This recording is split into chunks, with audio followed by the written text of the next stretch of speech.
Ce matin, c'est lundi, et Timothée se rend à l'école. Comme souvent, la reprise est un peu difficile. Hier, il a passé sa journée avec les louveteaux à faire un grand jeu dans le bois de Saint-Lubin. Il était d'ailleurs fou de joie parce qu'au dernier moment, avec sa sisaine, ils ont gagné le grand jeu. Du coup, aujourd'hui, Timothée est un peu fatigué. Basile et Théo sont arrivés avant lui et ont déjà commencé à organiser une partie de foot contre les CM2 rouges. Il faut dire que Basile, Théo et Timothée ont une chance folle cette année.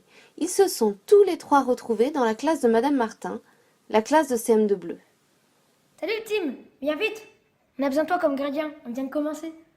Oubliant sa fatigue, Timothée enfile les gants qu'il garde toujours précieusement dans son cartable et court devant le but, formé par le blouson de Théo et le pied de l'escalier.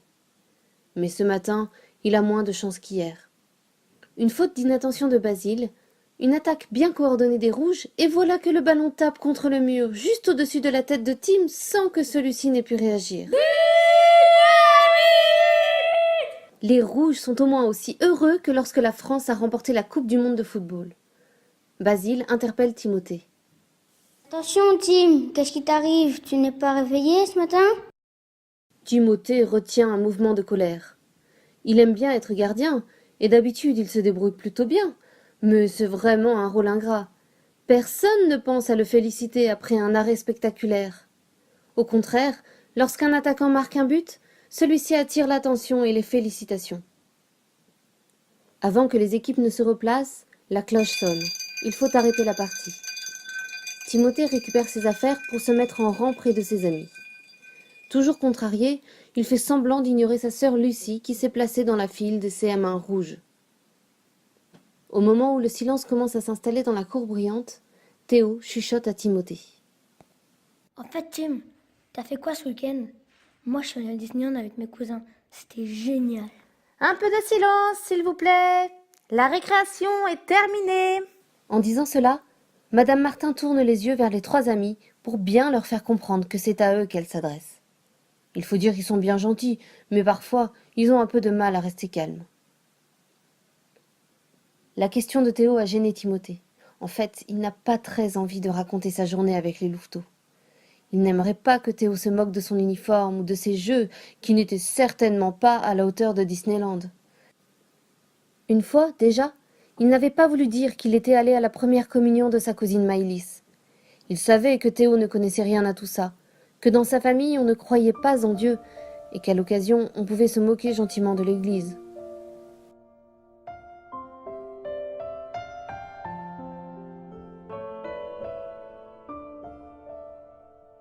Madame Martin est une bonne maîtresse. Timothée l'aime beaucoup. Elle est un peu sévère mais toujours juste. Parfois, elle distribue des bonbons à la fin d'une dure journée ou lorsque la classe a été particulièrement sage. Par contre, elle a une mauvaise habitude. Tous les lundis matins, c'est la dictée. Timothée espère toujours qu'il y aura une exception. La dictée n'est pas son fort, mais cet espoir est presque toujours déçu. Préparez votre copie et votre stylo. Nous allons commencer la dictée. Timothée sort ses affaires, un peu à contre-cœur. D'habitude, c'est un garçon joyeux, sauf le lundi matin à 8h30.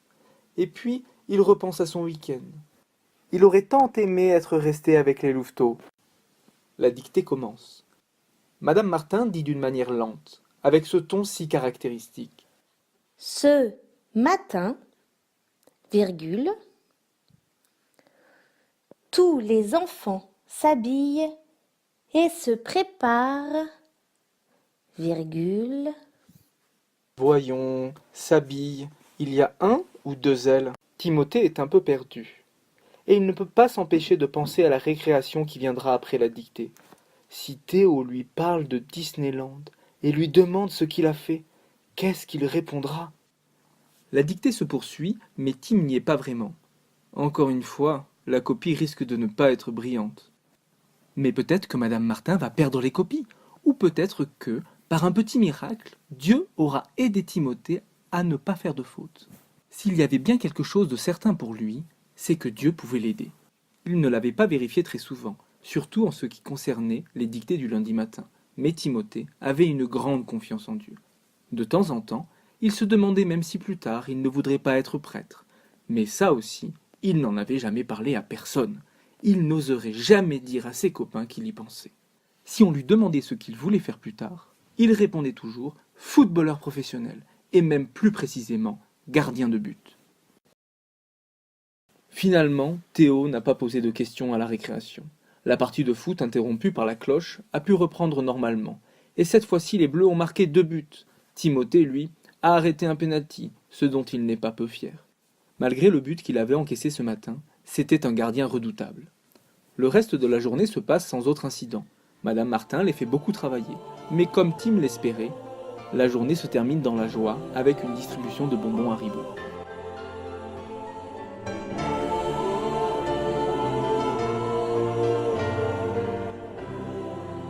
Pour Tim, le lundi, c'est aussi le jour du catéchisme. Comme il connaît beaucoup de choses, il a parfois l'impression de s'ennuyer un peu. Il va à la messe tous les dimanches et il a l'habitude d'écouter la Bible. Pourtant, aujourd'hui, Madame Garnier, la catéchiste, a prévu de parler d'un passage que Timothée n'avait jamais entendu. Elle commence à raconter.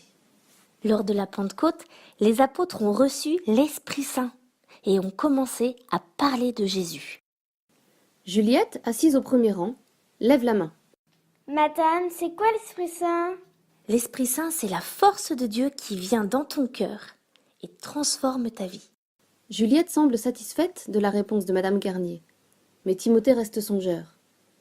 Chaque jour, le matin et lors de la prière en famille, il fait son signe de croix, au nom du Père et du Fils et du Saint-Esprit. Jusque-là, il s'est toujours un peu demandé ce que c'était, le Saint-Esprit ou l'Esprit Saint. Est-ce qu'il aurait su répondre à la question de Juliette? Madame Garnier continue. Un jour, Pierre et Jean ont guéri un boiteux qui était assis à l'entrée du temple. Lucas lève la main à son tour. Comment ils ont fait? C'est pas possible. Timothée pense que si, bien sûr que c'est possible. Jésus a fait beaucoup de miracles, et il avait dit aux apôtres qu'eux aussi pourraient déplacer des montagnes s'ils croyaient vraiment en lui. Lui aussi, il rêverait de faire des choses extraordinaires. Il fait tout ce qu'il peut pour avoir une foi très forte, mais pour l'instant, c'est sûr, il n'a jamais fait de miracle. Timothée écoute la suite de l'histoire. Les chefs du peuple, mécontents de voir du monde s'intéresser aux apôtres, voudraient bien qu'ils cessent de parler de Jésus. Un jour, ils les arrêtent et les mettent en prison pour une nuit. Le lendemain, ils les font passer devant le tribunal et leur interdisent absolument de parler de Jésus avec des menaces très graves. Madame Garnier explique bien cette histoire. Pierre et Jean répliquèrent. Est-il juste devant Dieu de vous écouter plutôt que d'écouter Dieu? À vous de juger. Quant à nous, il nous est impossible de nous taire sur ce que nous avons vu et entendu. Après de nouvelles menaces, ils les relâchèrent, faute d'avoir trouvé le moyen de les punir. C'était à cause du peuple, car tout le monde rendait gloire à Dieu pour ce qui était arrivé. Timothée est dans l'admiration. Il a toujours beaucoup aimé les apôtres. Pour lui, ce sont ses vraies stars, encore plus que l'équipe de France de football. Il trouve génial que Pierre et Jean aient répondu comme ça au chef. Ils ne se sont pas découragés, ils n'ont obéi qu'à Jésus. Même, ils ont reçu des coups à cause de leur foi. Peut-être qu'un jour, lui aussi sera martyrisé à cause de sa foi. À votre avis, qu'est-ce que cette histoire peut nous apprendre à nous, aujourd'hui? Timothée réfléchit bien. D'habitude, quand Madame Garnier pose une question, c'est toujours lui qui répond. Mais cette fois-ci, il n'a pas immédiatement la réponse. C'est Juliette qui lève la main. Elle ne connaît pas beaucoup de choses au catéchisme, mais elle est très intelligente. C'est l'une des premières de la classe des CM2 rouges. Ça veut dire que si nous avons en nous l'Esprit Saint, ça nous aidera à être courageux et à parler de Jésus. C'est tout à fait ça, Juliette. Est-ce que ça vous arrive parfois de parler de Jésus à des personnes qui ne le connaissent pas? Alors là, Timothée ne veut absolument pas répondre. Il aimerait bien que Madame Garnier ne le voie pas, pourvu qu'elle ne lui demande pas à lui. Il se souvient trop bien de la question de Théo. Il aurait certainement pu lui répondre ce matin. Moi, hier, j'étais avec les louveteaux. Nous sommes allés à la messe et ça a été un très beau moment. Peut-être que Théo aurait été intéressé, peut-être qu'il aurait posé des questions. Mais Tim n'a rien fait de tout ça. Il a préféré se cacher. Il comprend que malgré toute sa bonne volonté, il n'est pas du tout à la hauteur des apôtres. Dans le groupe, personne ne répond. Mais heureusement, Madame Garnier n'insiste pas. Alors, nous allons demander à l'Esprit Saint qu'il vienne dans chacun de nos cœurs pour nous aider à être, comme Pierre et Jean, des apôtres de Jésus. Et la catéchiste se tourne vers l'image de la Pentecôte accrochée au mur. Viens, Esprit de Dieu, viens, oh viens, remplis-nous de ton feu, Esprit de Dieu. Viens, Esprit de Dieu, viens, oh viens, remplis-nous de ton feu, Esprit de Dieu. Ce chant, Timothée le connaît bien, mais d'habitude il ne fait pas très attention aux paroles. Cette fois-ci, il prie les paroles de tout son cœur. La séance se termine, mais Timothée reste pensif. En rentrant chez lui, il demande. Maman, comment fait-on pour avoir l'Esprit Saint? Cette dernière, surprise, réfléchit un instant et répond.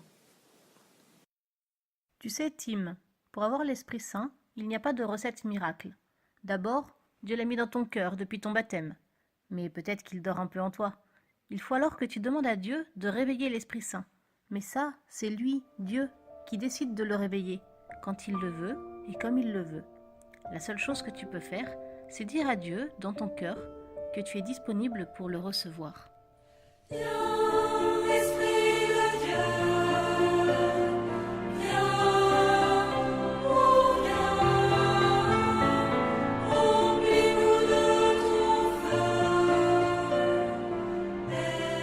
Le mercredi est une belle journée.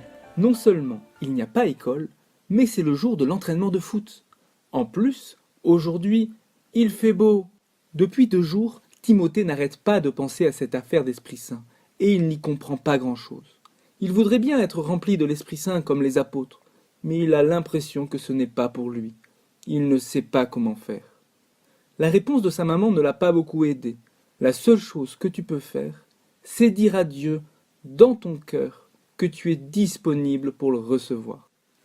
Depuis la séance de catéchisme, Timothée avait prié beaucoup plus, non seulement avec ses parents et Lucie le soir, mais aussi tout seul dans sa chambre. Mais il ne s'était rien passé. Après le déjeuner, Timothée fait son sac et part en courant vers le terrain de foot où il retrouve l'entraîneur et ses copains. Depuis cette année, il a le privilège d'aller au foot tout seul. C'est à 15 minutes à pied de la maison et ses parents ont décidé qu'il n'avait plus besoin d'être accompagné. Timothée grandit et c'est une préparation pour le collège où il ira tout seul l'année prochaine. Sur le chemin, il y a la vieille église de Saint-Victor. Il la connaît bien, c'est ici qu'il va à la messe chaque dimanche. Il n'avait jamais pensé y aller tout seul pour prier. Mais avec la séance de catéchisme de lundi sur l'Esprit Saint, il se dit qu'il pourrait essayer. Il décide qu'il s'arrêtera dans l'église au retour et continue son chemin. Pendant l'entraînement, Timothée ne pense plus à tout ça.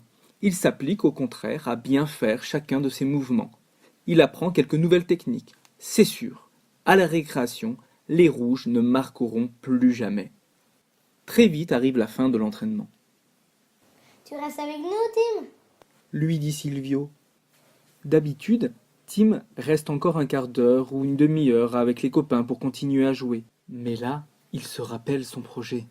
Non, désolé, je peux pas aujourd'hui, je suis pressée. Maman m'attend pour aller faire les courses. Un peu fatigué par l'entraînement, Timothée rentre en marchant. Souvent, il est avec Silvio qui habite une maison toute proche de la sienne. Mais là, du coup, il est tout seul, ce qui l'arrange bien. Il commence d'ailleurs à se demander ce qu'il va faire dans cette église. Il espère bien que personne ne le verra. Ou peut-être la porte sera fermée. Mais non, l'église Saint-Victor est bien ouverte. Il pousse la porte et entre. L'église semble déserte. Quelques bougies brûlent au pied de la statue de Saint-Antoine et le soleil, à travers les vitraux, remplit le lieu d'une douce lumière. Timothée est un peu surpris par cette paix et ce silence dans lequel il plonge tout à coup, 5 minutes à peine après avoir terminé son entraînement de foot.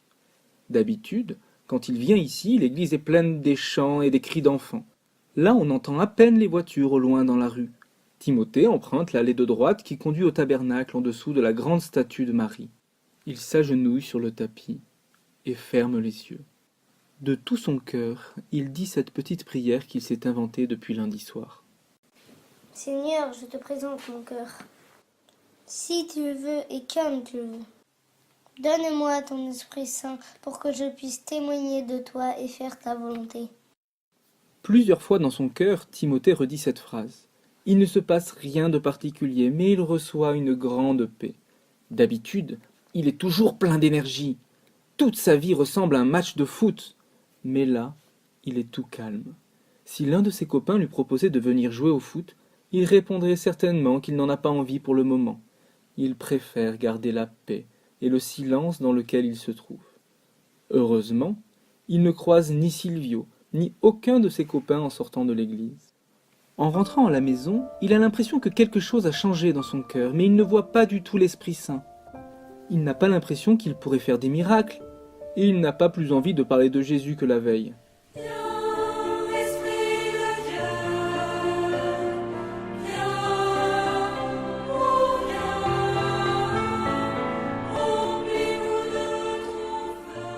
Depuis mercredi, Timothée est plus joyeux. Il ne sait pas exactement pourquoi, mais depuis ce petit moment passé à l'église de Saint-Victor, il y a quelque chose dans son cœur qui est un peu différent. C'est une sorte de paix profonde. Pour le reste, le travail à l'école n'est pas plus facile et ça n'a pas empêché qu'il se prenne encore un but dès le jeudi matin en arrivant à l'école.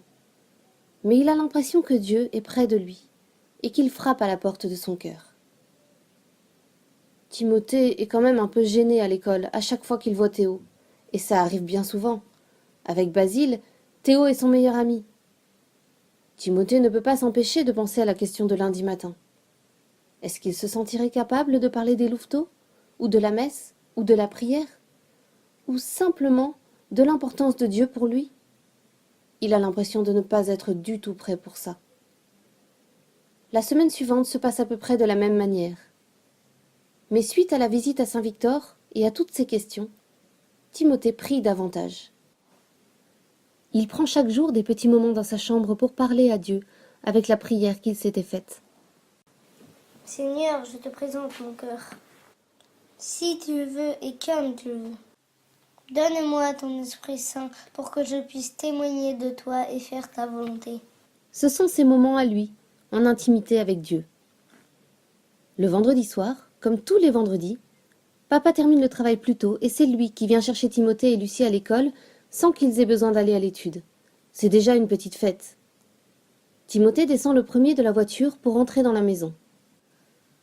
Mais sans qu'il ait prévu quoi que ce soit, au moment où il met la main sur la poignée, il ressent dans son cœur une chaleur indescriptible, à la fois intense et très douce, qui ne fait pas mal. Il en est tout étonné, mais il comprend aussitôt, sans qu'il ait besoin d'explication, que c'est la présence de Dieu. Ça produit en lui comme une grande lumière. Il entend dans son cœur une voix qui lui dit « Timothée, tu es mon enfant et mon témoin. »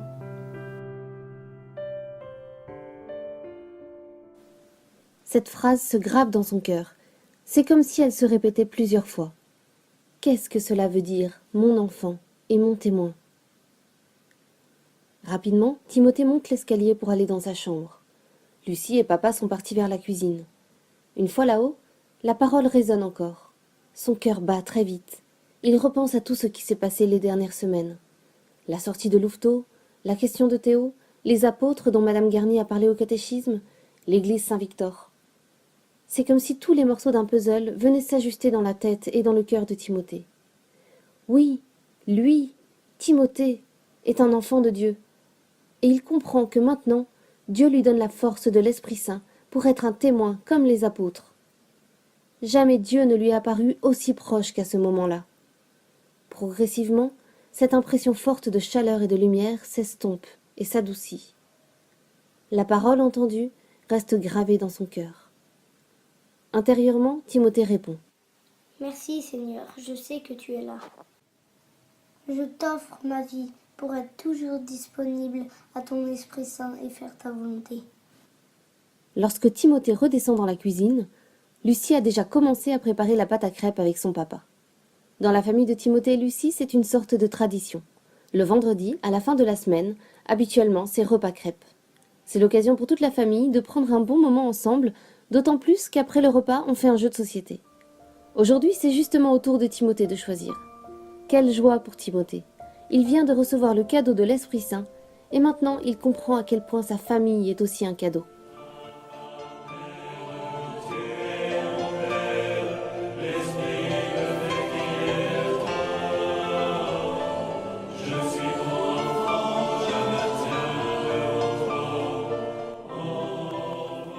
Pendant tout le week-end, Timothée est transporté par cette joie de la présence de Dieu dans son cœur, celle qu'il a vécue vendredi soir en rentrant de l'école.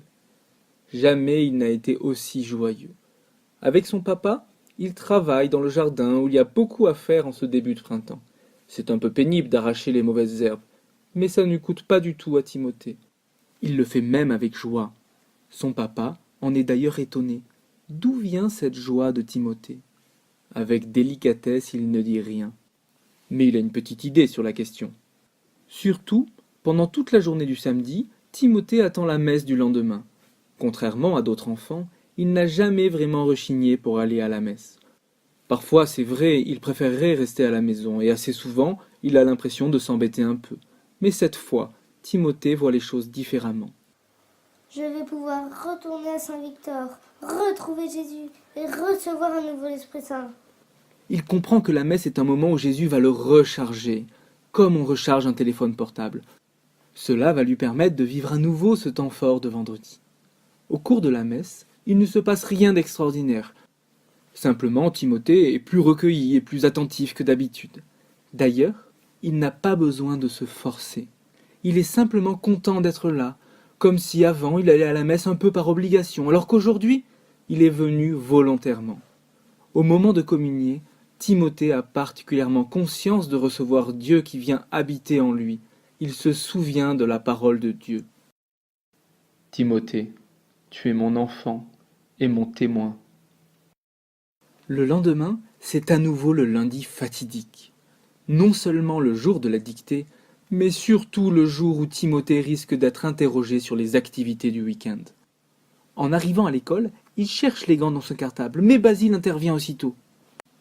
Laisse tomber, Lou a mis le ballon sur le toit du local poubelle, on ne peut pas jouer. Faut attendre que le gardien aille le décoincer. Pas possible de jouer au foot. Ce n'est pas grave, se dit Timothée, qui garde bien la joie de l'Esprit Saint. Basile s'en rend compte. Qu'est-ce qui t'arrive, Tim? T'as l'air tout content aujourd'hui. Tu as oublié qu'on allait avoir une dictée? Ou t'as passé un super week-end à Disneyland? Et là, sans même qu'il ait besoin de réfléchir, la réponse sort de sa bouche.